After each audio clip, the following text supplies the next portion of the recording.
Vamos então agora conversar com o cientista político Valdir Pucci para conversar sobre as manifestações e aí o pedido da população que saiu às ruas neste domingo em relação aí ao impeachment do presidente Bolsonaro. Valdir, muito boa tarde. Boa tarde, Marcelo. Um prazer estar aqui com vocês. Prazer é todo nosso. Valdir, nós tivemos aí uma palavra do presidente hoje, rapidamente, lá em Brasília. Ele fez assim, ele minimizou as manifestações, falou uma grande manifestação com 10 carros que ele pôde ver.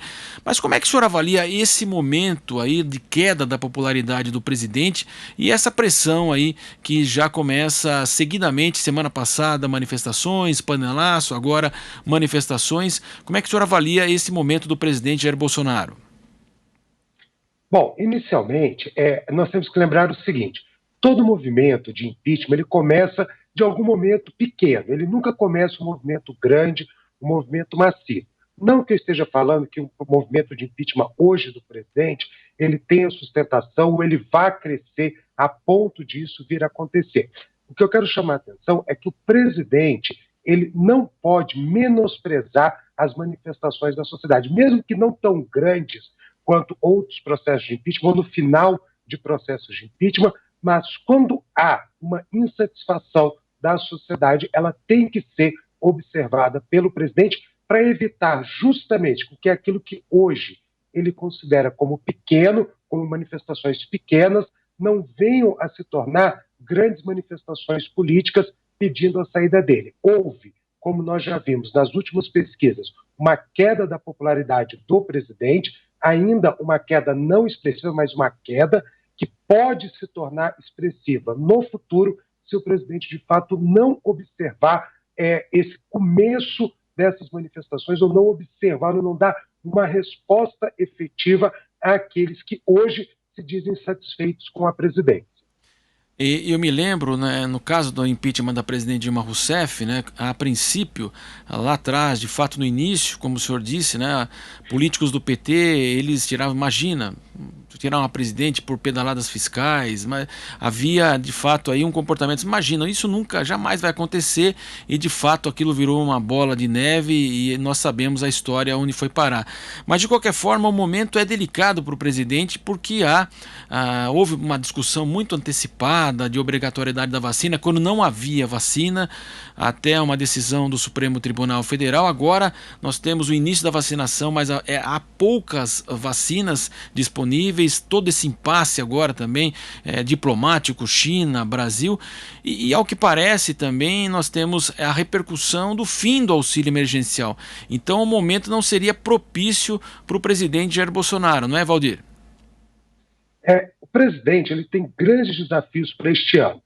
Eu vou começar, inclusive, Marcelo, com o final da sua afirmação, que trata da questão do auxílio emergencial. É sabido que o auxílio emergencial foi um dos grandes alicerces do presidente manter a sua popularidade ao longo de 2020, ao longo da crise que nós já passamos em 2020 e ainda estamos passando agora em 2021. Ou seja, uma das grandes questões e problemas que o presidente vai ter que encontrar uma solução, a sua equipe, o seu governo, é em relação ao auxílio emergencial. Isso talvez seja um dos pontos mais importantes da agenda presidencial neste começo de ano. E isso, claro, associa-se à questão da vacina. Em que sentido?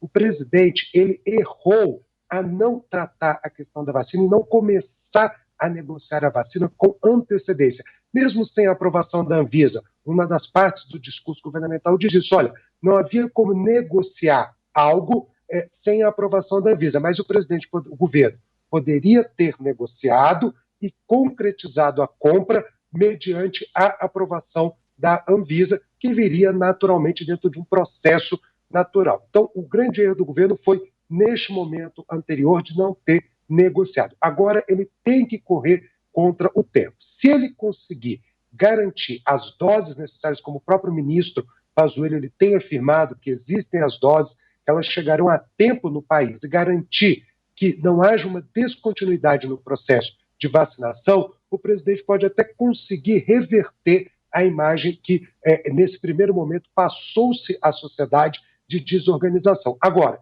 se esse fluxo ele não for bem seguido, se esse fluxo não for observado, o presidente, se ainda assim e ainda mais, não tiver o auxílio emergencial, ele pode vir a ter uma diminuição ainda maior nos índices de aprovação do seu governo.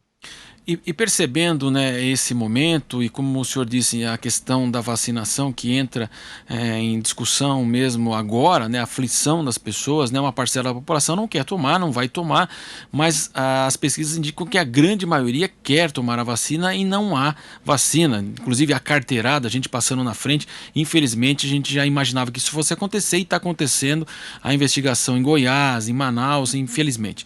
Agora, de qualquer forma, né, o presidente fica numa situação delicada porque ele vai sendo cobrado e do outro lado, claro, os seus adversários começam a buscar esse espaço, né? Hoje o governador aqui de São Paulo, João Dória, reuniu ex-presidentes de maneira virtual, Michel Temer, José Sarney, presencial Fernando Henrique Cardoso, convidou Lula, Dilma Rousseff, que declinaram, e também Fernando Collor, que os três não participaram, mas de qualquer forma uma campanha pró-vacinação. Inclusive eles iriam tomar doses da vacina, depois foi repensado e a prioridade para os profissionais da saúde, então ninguém tomou, mas de qualquer forma a gente observa que esse tema começa a ganhar espaço nos adversários do presidente Jair Bolsonaro. Inicialmente, a gente não pode negar que o João Dória ele conseguiu sair à frente do presidente quando promoveu a primeira vacinação em território nacional, uma vacinação oficial em território nacional. Isso realmente foi um ganho político para o João Dória. Agora, quando a gente fala em oposição ao governo, nós temos que lembrar o seguinte, e hoje o que aconteceu em São Paulo é uma demonstração muito clara disso, de que não existe uma oposição organizada contra Bolsonaro ou contra o governo Bolsonaro. Em que sentido?